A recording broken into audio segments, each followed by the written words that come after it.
Hello, Tiffany. Thanks for. I am going to leave a quick note here. Um,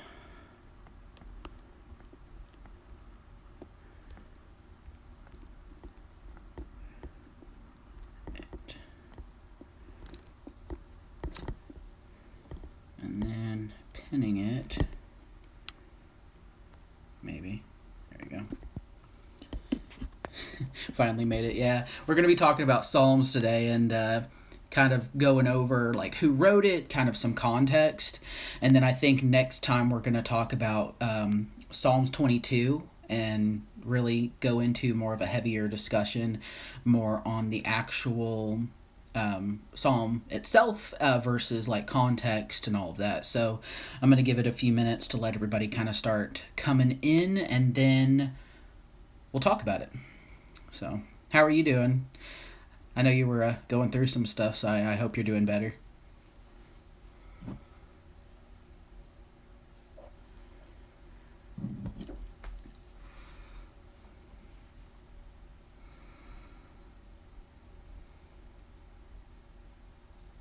Well, that's good. I'm glad to hear that you're doing okay. Feel free to message me, anytime you just want to talk about stuff, so I completely understand.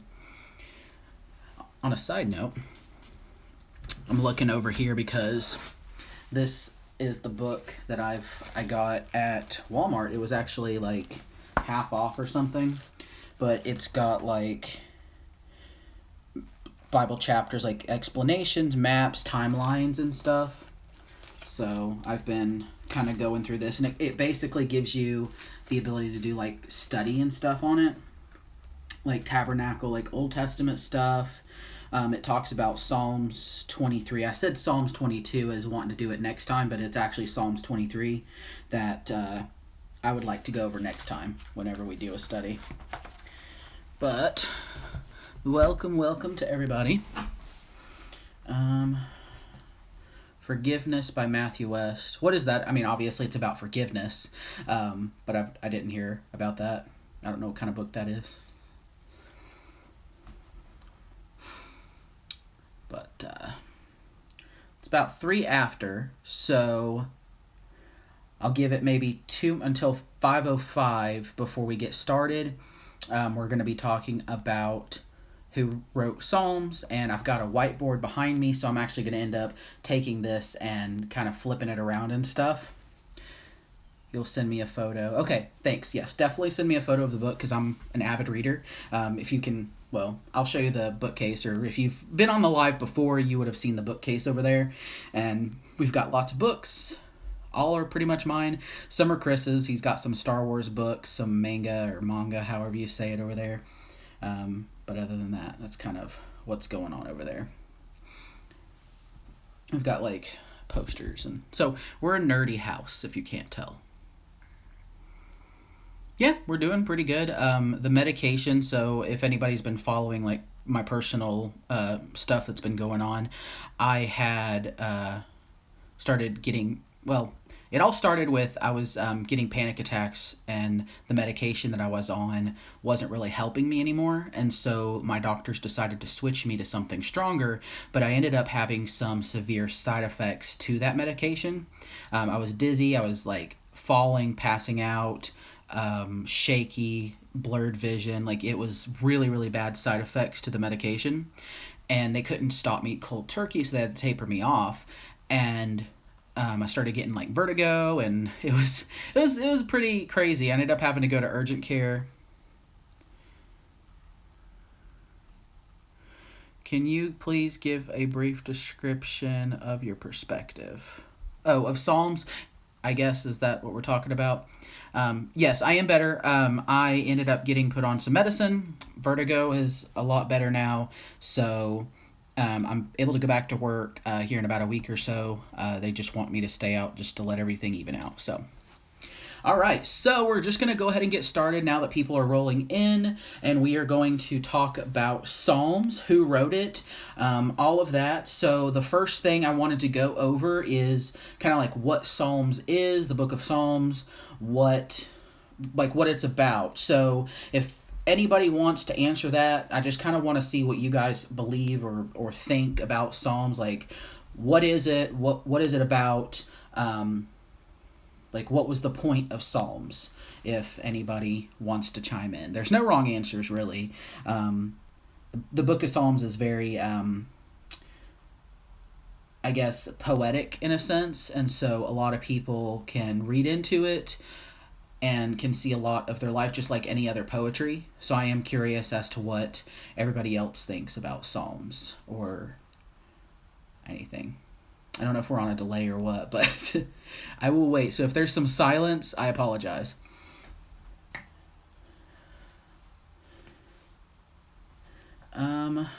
Tiffany says, I'm not really much into Psalms, but I did study Psalms 23 during a Bible study. Okay, so that's actually something we're going to discuss next time, but Psalms 23 is like one of the more poetic, beautiful Psalms. It's a reminder that the Lord is caring and compassionate, and it talks about us being sheep, and we depend on God's care as our protector.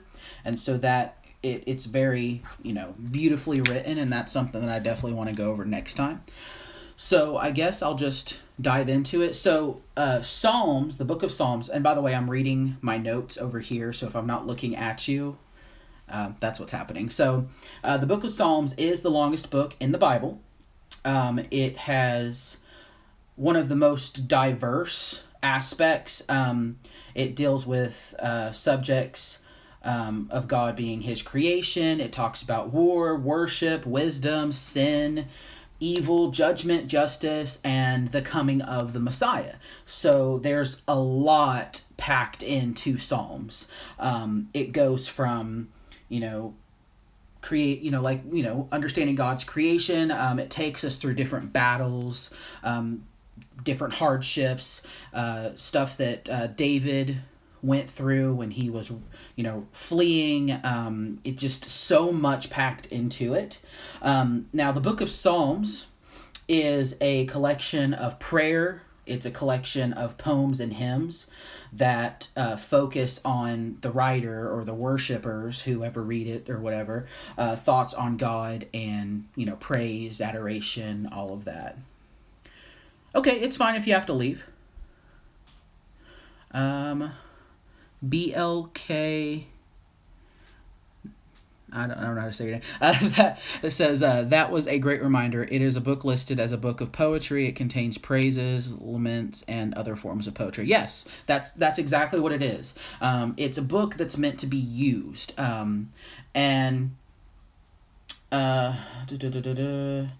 Parts of this book were used as hymnal in the worship services of ancient Israel. And it kind of showcases the musical heritage of Psalms, just like its title actually says, because the title, we understand that the translations of the Bible went from ancient Hebrew to the first translation for Gentiles was Greek. So the Psalms is a Greek word which means a song sung to the accompaniment of a musical instrument. So that's what psalm means in Greek. So there's a little lesson for you there. So, on that note, who do you think wrote Psalms? It's kind of a gray area question because there's a lot. So who wrote Psalms? Your best guess, who wrote Psalms?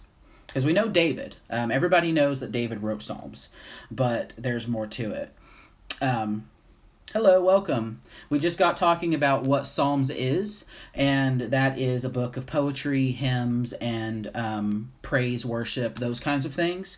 And it's meant to be used. And so what we're going to be talking about next is who wrote Psalms. Most people understand that David wrote Psalms, but actually, David didn't write the entire book of Psalms. David actually didn't even put the entire book of Psalms together. That was after the fact.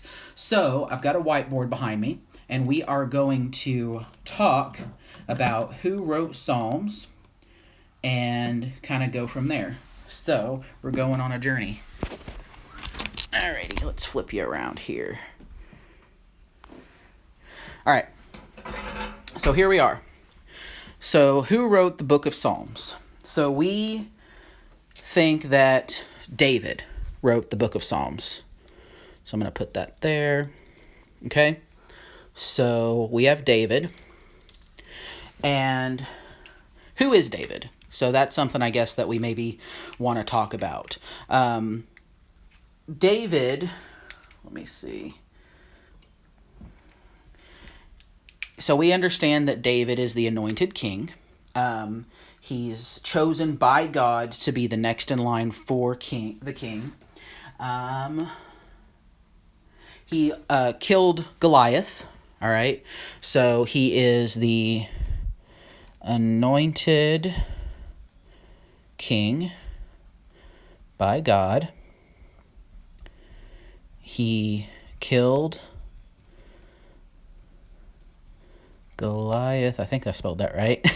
And that's going to be from 1st and I can't write today. So that was talked about in 1st and 2nd Samuel. So you kind of hear his story there. And then, let's see. Yes. So that's pretty much it on like his kind of backstory. But in reality, everybody thinks that David wrote all of Psalms, but he actually only wrote for sure 73. It's possible that he wrote 12 more, but that's been kind of up to debate. And so this is part of Psalms, not fully written by David. He wrote some of it.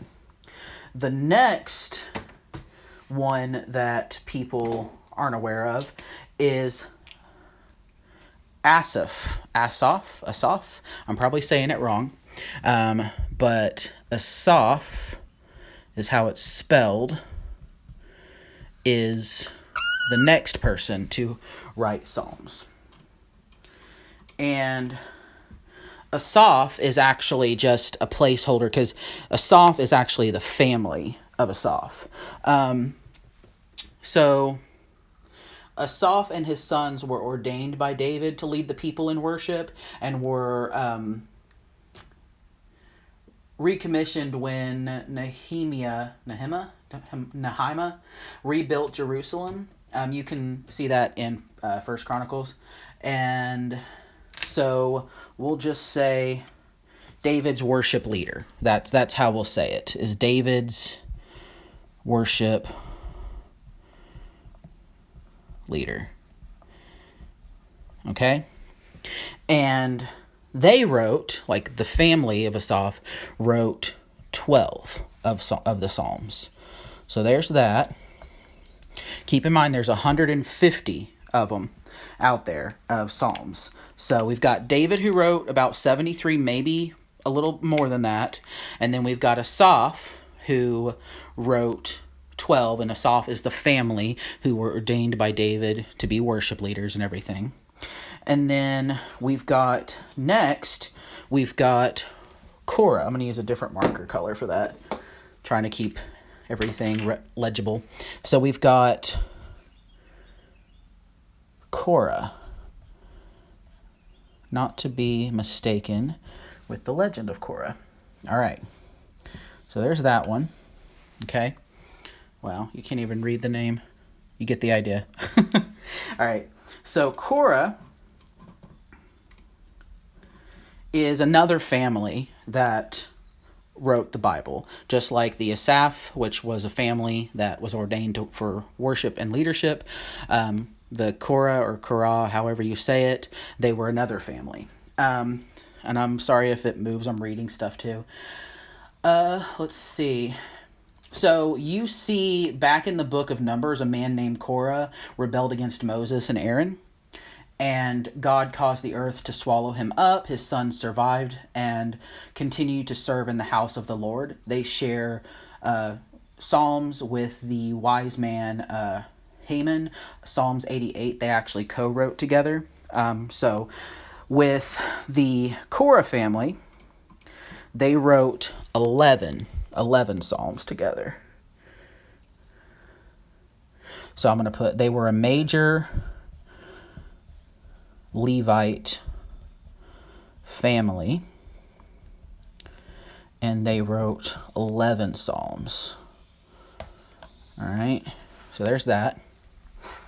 And then the next is what we're going to call, use a different color, call them, I hate saying this word, but they were orphans, is how many describe these psalms. And the reason for it, that there's no like designated psalmist, so put that there.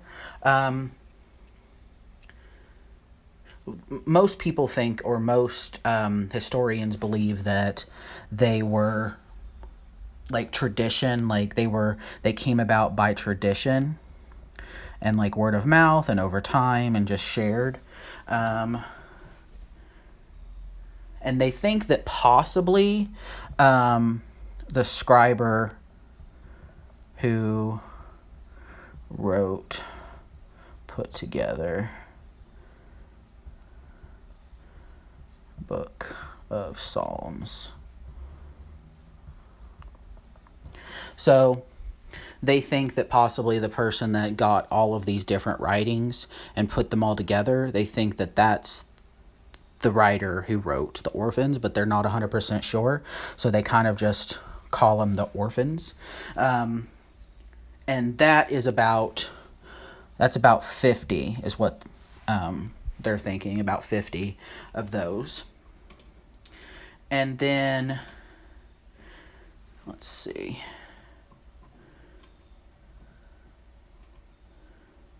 Cool. All right. And then there are what they call minor contributors. So let's see what color I'll use. This one, I guess. Use blue. I think that's blue. So we're going to call it minor contributors, if I can spell. Okay. So the first one is Solomon. All right. Now, who is Solomon? All right. Solomon is the king. He's the king, obviously, or a king, better known for his work in Proverbs, Ecclesiastes, and Song of Psalms. He's David's son and inherits his father's throne. So we know who Psalm is. There's a lot about Psalm. And he wrote, he wrote two books. All right. So there's one. And then the next person would be Moses, that they believe wrote the Bible. So we've got Moses. Well, not the Bible, but the portion of the Psalms. Now, we know who Moses is. You know, he parted the Red Sea. He freed the Jews from being the enslavement of the Egyptians. So we should all be very familiar with who Moses is. And historians believe that he wrote one of the Book of Psalms. And then there's two more that they are pretty positive about. We've got Ethan. All right. Now, who is Ethan? Because there's not a lot that in the mainstream, I guess, world of Bible study, Ethan isn't really talked about that much. So Ethan, or Ethan the Ezrahite, I believe is how it's stated, is said, we don't know much about Ethan except that he was a famous wise man. And he was so famous during their time period that he was, let me see, the Bible makes a point to tell Solomon was even wiser than Ethan the Ezrahite. So they were comparing Solomon to him, so he must have been very famous at that time. We don't really know much about him because it wasn't talked about in the Bible that much. So there you go. So that's Ethan, and they believe he wrote one book, or one psalm. And then the last one is Heman, or Haman, I believe is how it's, I think it's Haman is how it's pronounced.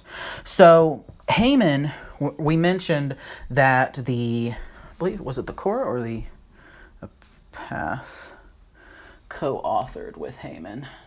No, yeah, it was the sons of Korah. They co-authored with Haman. So we're going to kind of do that. So we're going to put ish. So he co-authored with the family of Korah and Haman together to write that one. Now, this is what is said about Haman. Not to be confused with Heman, obviously.